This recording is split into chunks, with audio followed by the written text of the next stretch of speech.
Au fait, Camille, et si tu te présentais? Mais bien sûr, avec plaisir, ma chère Anne-Claire. Alors, j'ai plusieurs cordes à mon arc, donc après une carrière dans la communication, j'ai fait un grand virage. Je suis devenue coach en nutrition, nutrithérapeute, et je donne également des cours de cuisine. Donc l'alimentation, on peut dire que ça me connaît. Passionnée également par la santé au naturel, d'où mon nom Camille au naturel, par le bien-être du corps et de l'esprit, il est important pour moi d'allier à cet aspect alimentation une pratique corporelle. Et je suis donc devenue prof de yoga. Et maintenant, Anne-Claire, qu'en est-il pour toi? À ton tour, présente-toi.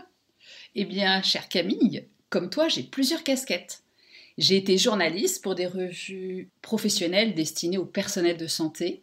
Je continue à écrire des articles, des livres. J'anime également des tables rondes, je suis maîtresse de cérémonie et conférencière. Et puis, depuis plusieurs années, je suis sophrologue. Et j'accompagne avec cet outil mes clients à prendre la parole, à être leurs propres médias, à avoir une communication alignée qui leur ressemble et qui vient du cœur. Ah, je savais bien qu'on avait raison de faire ce podcast ensemble. C'est clair. Allez, place au sujet du jour.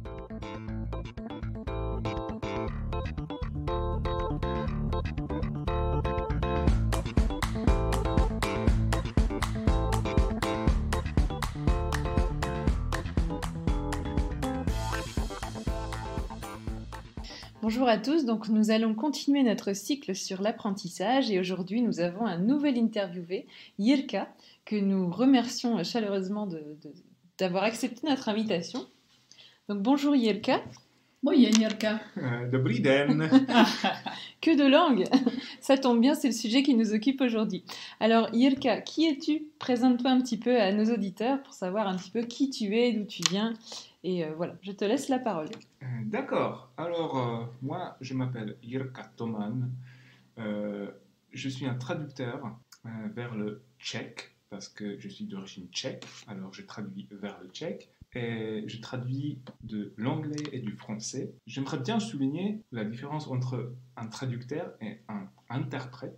Ah oui, parce c'est que je intéressant. ne suis pas un interprète, je suis un traducteur. Et je me spécialise en sport en général, plus précisément en cyclisme. Ah, Ah, super. très intéressant. Très, très intéressant. Ça me parle beaucoup. Alors, tu disais, est-ce que tu peux nous faire la différence un petit peu entre traducteur et interprète? J'aime bien découvrir quelque chose sur notre profession, parce que les gens sont souvent partagés. Ils ne savent pas qu'est-ce que l'interprète fait, qu'est-ce que C'est le vrai que traducteur fait exactement, Ça peut être flou. des fois. Donc le traducteur travaille avec les textes et un interprète travaille avec les mots prononcés, paroles. C'est les plutôt à l'oral, discours. quoi. Voilà. D'accord. Ok. Et c'est plus de l'instantané peut-être, du coup. L'interprète. C'est des discours, l'interprète. Exactement. Voilà. Ok. Il faut être vraiment rapide. Ouais. Il faut aimer bien parler. Mhm. Tandis que pour les traducteurs, il faut être tranquille, prendre son temps et essayer de trouver la meilleure solution. Tandis que les interprètes, ils improvisent. Oui, c'est ça. de Il y a un travail d'un côté d'improvisation et de l'autre peut-être plus de précision. Ouais, c'est de l'instantané pour l'interprète. Il faut aller vite, il faut C'est ça, restituer le c'est message. exactement Et on ça. n'est pas dans le détail comme tu peux le faire. Et alors, pourquoi est-ce que tu as choisi le Luxembourg? Qu'est-ce qui t'a amené jusqu'ici? C'était mes études en traduction. J'ai postulé pour un stage de traduction à la Commission européenne à Bruxelles. Mhm. Ils m'ont pas pris. Oh, Les vilains. Et du coup, après, j'ai postulé pour un stage de traduction au Parlement et ils m'ont pris. Du coup, j'ai pas vraiment choisi Luxembourg. Luxembourg m'a choisi.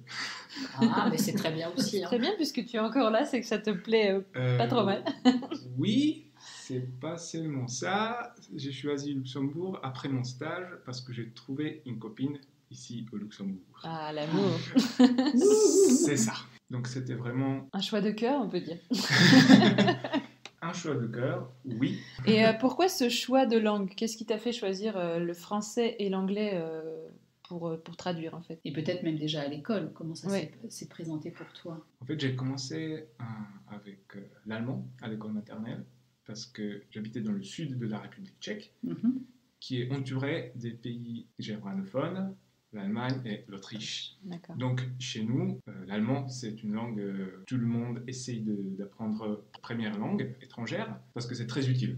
Ouais, pour travailler, pour Pour communiquer avec les travailler, voisins. pour communiquer, mais après, j'aimais jamais trop l'allemand. Je sais pas pourquoi. Maintenant, ça a changé. L'allemand me dérange pas du tout, mais je préférais l'anglais parce que ça me paraissait comme une langue un peu plus ouverte à la monde, pour que je puisse aller plus loin. Ouais. Pour Plus voyager, peut-être. universel, Ouais, pour d'accord. voyager. Et donc j'ai terminé l'allemand après 5 ans à peu près. Donc j'ai des bases. Après j'ai choisi l'anglais. Et au lycée j'ai ajouté le français parce que c'est ma mère qui m'avait dit. Parce que je Allez, l'ai déjà maman. oublié. Parce que ma mère voulait que je continue avec l'allemand. Mais je lui ai dit apparemment que le français est une langue de diplomatie et de l'Union européenne. Et donc que je ne vais pas faire de l'allemand et je vais faire du français. Waouh. Très chouette. Et comment est-ce que tu as atteint ce niveau de précision dans ces deux langues? Parce que quand on t'entend parler, C'est pas mal, quand c'est même. plus que de la précision. Ouais. Je pense que c'est deux choses. Surtout mon séjour Erasmus en France, à Perpignan. Ah. Avec l'accent Avec chantant. l'accent chanteur. C'est ça, et parce que j'ai passé 1 an à l'université de Ah oui, quand Perpignan. même. Chouette. Je pense que pour apprendre une langue, c'est très, très, très, très important de faire un séjour dans un pays où on parle cette langue. Après, j'ai aussi une copine française. C'est sûr que Qui ça aide. aide aussi dans une manière, parce que étant traducteur, je parle pas beaucoup au boulot. Ah bah oui, Ah oui. parce que tu écris plus. J'écris, j'écris beaucoup, je lis beaucoup aussi. Mhm. Et donc, pour moi, le français, je l'utilise qu'à la maison. Donc, si je dois parler avec des gens qui ne sont pas la famille de la maison, ça devient un peu plus difficile parce que j'ai le français vraiment, disons, familier. Ouais. Et donc, des fois, j'ai bien appris à la fac comment parler correctement, proprement, avec tout ce qu'il faut pour un discours un peu plus soutenu. Mais comme je parle tout le temps en français familier maintenant, et j'ai pas l'occasion de parler vraiment avec des autres, Ouais. donc ça me fait un peu... Je pense que ça s'entend des fois. D'accord, ok. Bon, Bon, écoute, pour nous, on ne l'instant, remarque pas. nous ne remarquons rien. Et nous sommes juste bluffés. C'est Moi, ça. en ce qui me On concerne, aimerait avoir j'aimerais- ce niveau. Exactement, dans les 2 langues que je parle, autres, même 3, j'aimerais avoir ce niveau-là. C'est clair. Et pour toi, est-ce que tu peux nous donner une définition du mot bilingue, justement? Bilingue. Donc pour moi, c'est quelqu'un qui a pas seulement la langue et vraiment la précision, Ouais. mais aussi vraiment la culture et les références culturelles. Mhm. Et la personne doit connaître vraiment les deux cultures. Donc pour moi, être bilingue, c'est vraiment... Comprendre les références de films, de Oui, oui, musique, de et- ce genre de choses. Pour moi, c'est vraiment quelque chose que tu peux pas apprendre, tu dois devenir en fait. Ouais. Donc en Ouais. vivant dans le pays ou en... Soit en connaissant, vivant dans le pays, quelqu'un. soit en étant né Oui. dans une famille dans notre pays. Oui, avec Oui, 2 ou cultures avec différentes. 2 cultures différentes, ou voire 3, parce qu'il y a des papis, tout C'est ça, vrai. qui peuvent... Ce qui est le cas de Luxembourg, il y a des familles qui sont composées de 4 nationalités, par exemple. Et du C'est coup, vrai. c'est très facile de devenir Quadrilingue. quadrilingue. C'est vrai. Parfois, il faut jongler avec les mots en français. Quadrilingue.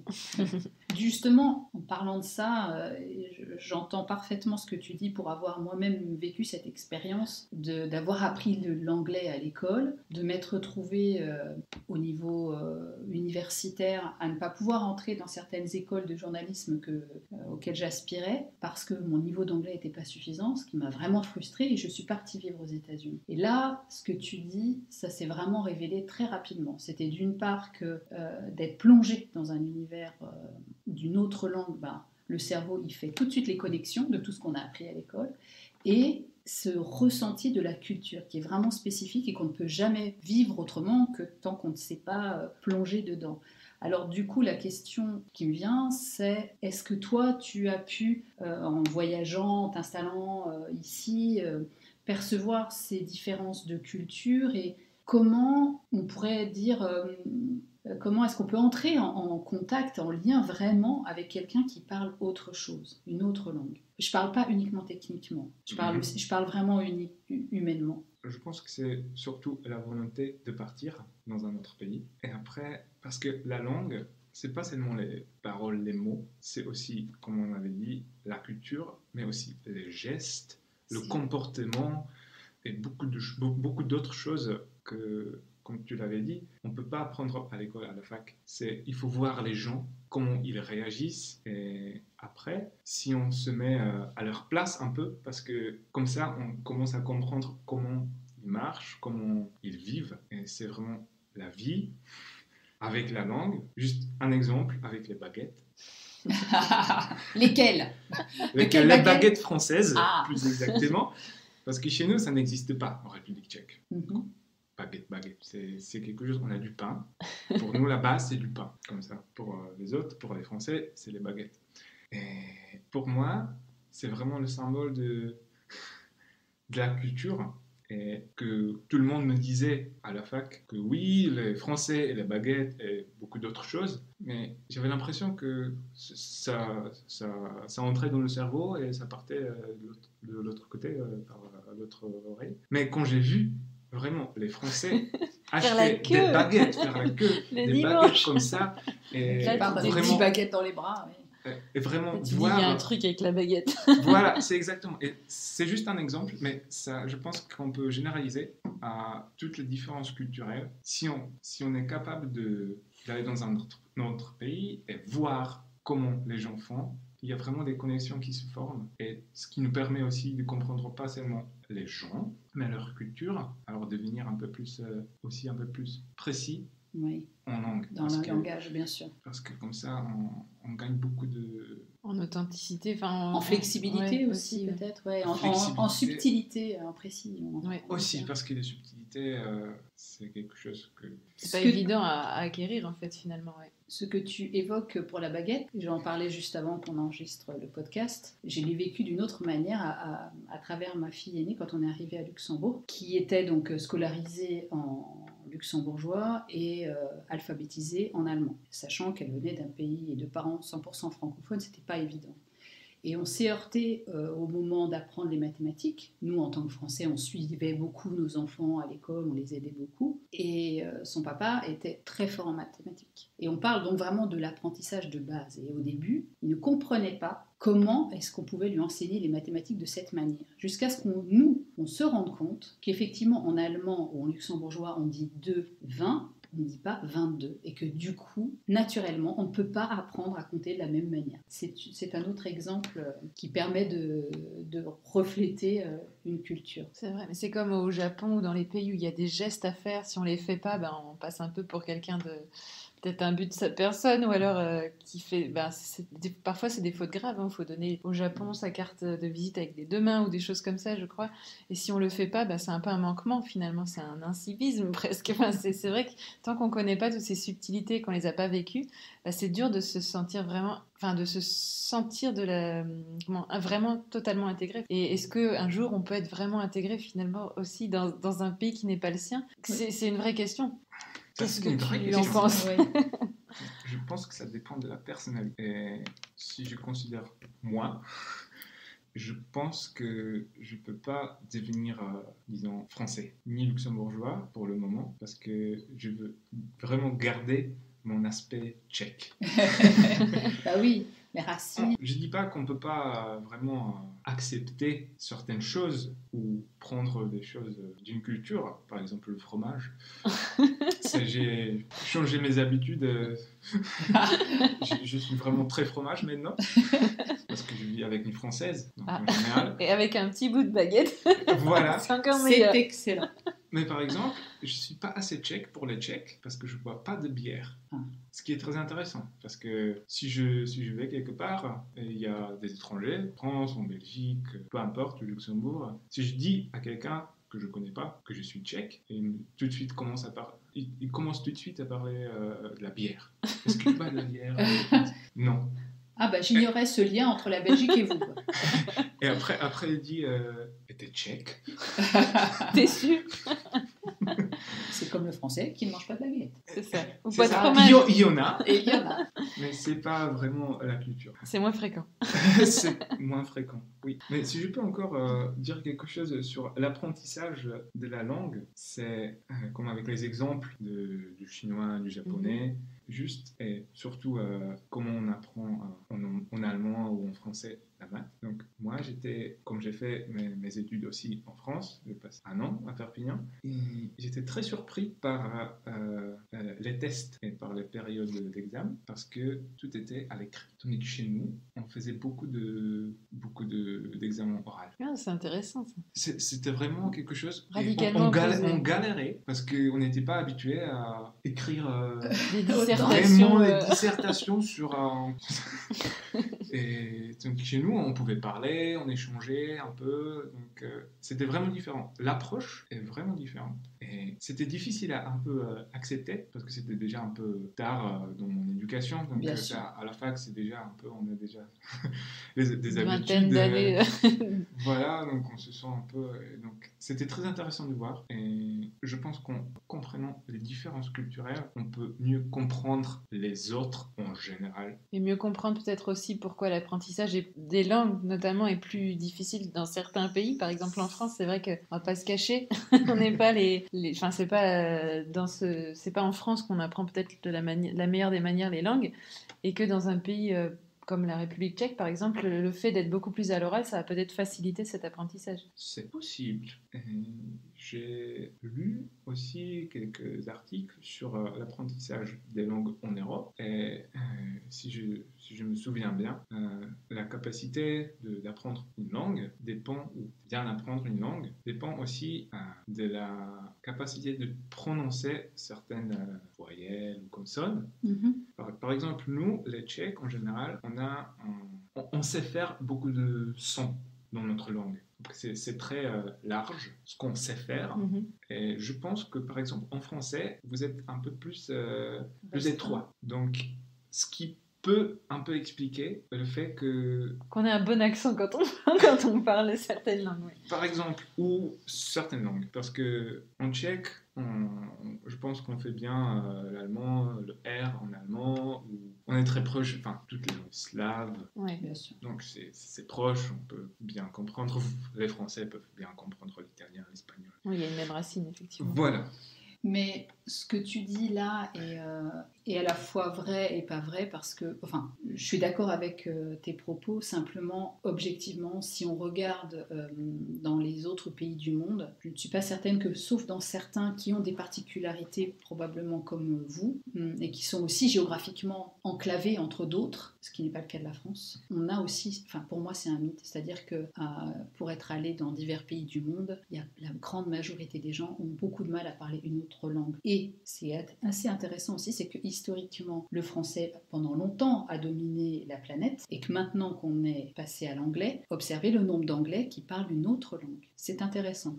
Donc pour moi, le lien, il est aussi à faire avec ça, je pense, parce que comme on avait une sorte de facilité à se déplacer partout dans le monde et tout le monde nous comprenait, ben, le cerveau, il est quand même un petit peu flemmard, hein, le cerveau de tous les humains. En fait, oui.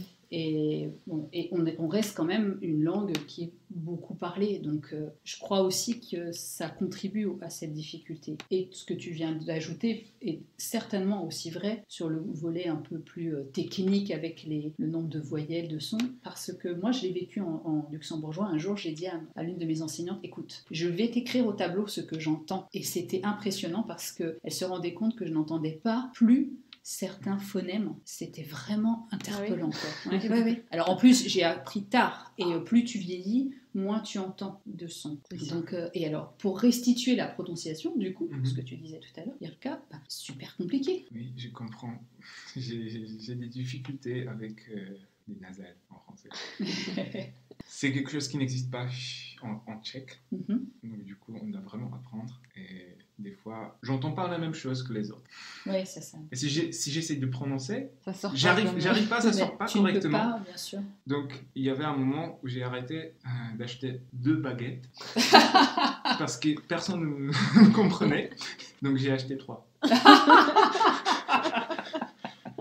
Excellent. Ah, mais ça, c'est vraiment Une intéressant. belle anecdote. Oui, très chouette. Ici au Luxembourg ou en France, quand je voulais acheter des baguettes, c'était toujours hein, combien? Après, Faire des gestes. non, après c'est les gestes qui comptent aussi parce que comme ça on peut C'est ça. et qui peuvent être vraiment différents aussi dans les cultures. Exact. Oui, c'est juste. Dans un pays comme Luxembourg, qui est petit, qui regroupe sur son sol vraiment autant de cultures et de langues différentes, est-ce que tu as l'impression qu'il y a plus de tolérance? Est-ce que c'est plus ouvert? Est-ce que c'est plus facile? Ouais, 3 fois oui. J'ai gagné. Oui, parce que déjà je me sens pas étranger ici. En fait, parce qu'il y a beaucoup d'étrangers, ce qui fait que on se sent un peu Comme les autres, finalement. comme les autres. Voilà, c'est ça. Tu fais partie d'un grand tout, en fait, et Je fais partie d'un ensemble de... on peut pas dire une culture, mais on pourrait même un peu déjà dire peut-être, parce que la culture, il y a la culture luxembourgeoise et la culture étrangère du Luxembourg, disons, parce que c'est très, très facile de trouver des copains des pays de partout. Partout, ici. Et c'est vrai que c'est pas rare à une soirée entre amis de trouver, je sais pas, un Tchèque par exemple, français, belge, espagnol. Et c'est pas rare du tout. C'est même c'est très pas rare fréquent. du tout. Et ça aide à se comprendre la culture des autres. Et aussi, ça, comme tu avais dit, on est beaucoup plus ouvert ici. Si on est déjà étranger, s'il y a beaucoup d'étrangers, on est ouvert aux autres cultures en fait. C'est plus compliqué d'être intolérant, clairement. C'est exactement ça. Ouais. Il y a plus de tolérance parce qu'on comprend, déjà, on a notre sentiment d'étranger. Et donc, si on peut partager, on sait que tout le monde a le même à la base. Donc, on est plus tolérant, plus ouvert. Ça nous facilite la vie. C'est parfait. Donc, tu es content de vivre au Luxembourg. On peut entendre ça. Oui. Super. Et est-ce que pour toi, les enfants qui parlent plusieurs langues sont un peu plus habiles et plus agiles pour parler d'autres langues? Oui, c'est ce qu'on avait dit. C'est exactement ça. Ils ont à la base souvent déjà de culture, ils sont bilingues, etc. Et donc, je pense que pour les enfants, c'est pas tellement important de savoir à quelle culture est laquelle. Ça fait partie d'eux, en fait. Et donc, ils sont ouverts, ils peuvent mieux comprendre les autres. Et donc, il y a beaucoup moins de malentendus dans le futur, par exemple. Parce que si l'enfant déjà comprend que les Français mangent beaucoup de baguettes et les Tchèques boivent beaucoup de bière, il peut comprendre que oui, donc si vous enlevez une bière d'un Tchèque, donc c'est un problème, il ne faut pas le faire, par exemple. Donc il y a moins de malentendus si cet enfant va en République tchèque et il comprend comment il faut se comporter, donc il y a moins de malentendus, beaucoup plus tolérant et beaucoup plus d'ouverture. Moins de racisme aussi, ça passe aussi par Exactement, là. c'est tout ça. Plus d'ouverture, plus on connaît de culture, mieux c'est parce qu'on peut mieux arriver à vivre ensemble. Ouais, mieux appréhender son voisin. Ouais. C'est ça. Je pense que Luxembourg est l'endroit parfait pour apprendre comment être tolérant et ouvert. Civique, ouais. C'est un chouette terrain de jeu, effectivement. C'est ça. Jirka, le mot de la fin. Si tu voulais ajouter quelque chose par rapport à ce thème de l'apprentissage de la langue spécifiquement, qu'est-ce que tu aurais envie de nous partager ou de proposer à nos auditeurs, ou de suggérer? Je pense que pour l'apprentissage de la langue, il est très important d'apprendre pas seulement la langue comme telle, mais se rendre compte que c'est vraiment aussi la culture, les gestes et tout ce qui est autour de cette langue. Et pour ça, il faut vraiment partir à l'étranger. Ou trouver un pays comme Luxembourg où on a beaucoup de culture au même endroit et apprendre, et c'est tout. Super. Et en off, tu nous parlais d'Astérix, pardon. Est-ce que tu peux nous en dire 2 mots? Parce que c'est quelque chose que tu as pu étudier. Tu nous disais ça tout à l'heure. Oui. En fait, j'ai fait une analyse de la traduction d'une bande dessinée, d'un album, Astérix chez les Pictes, et sa traduction en tchèque. Ce que j'ai découvert, ce que j'ai déjà dit un peu, il y a dans l'Astérix, il y a beaucoup de jeux de mots, beaucoup de références culturelles, beaucoup de caricatures aussi, beaucoup de gestes. En fait, les images. Il y a beaucoup d'images, bien sûr. Et donc, les images, dans une bande dessinée, on ne peut pas les traduire. Les images restent. Et donc, si les images restent, il y a toujours quelque chose qui se perd parce que, par exemple, quand un Français fait ça... Donc le geste près de... Le geste... Pour dire ras-le-bol. Aïe, aïe, aïe, aïe, aïe. Le Tchèque comprend pas, on l'utilise pas. D'accord. Pour nous, pour moi, ça veut rien dire. Ça, c'est intéressant. Ou quand un enfant fait ça, Donc le pouce levé devant soi. c'est ça. Ça veut dire que... C'est top, quoi.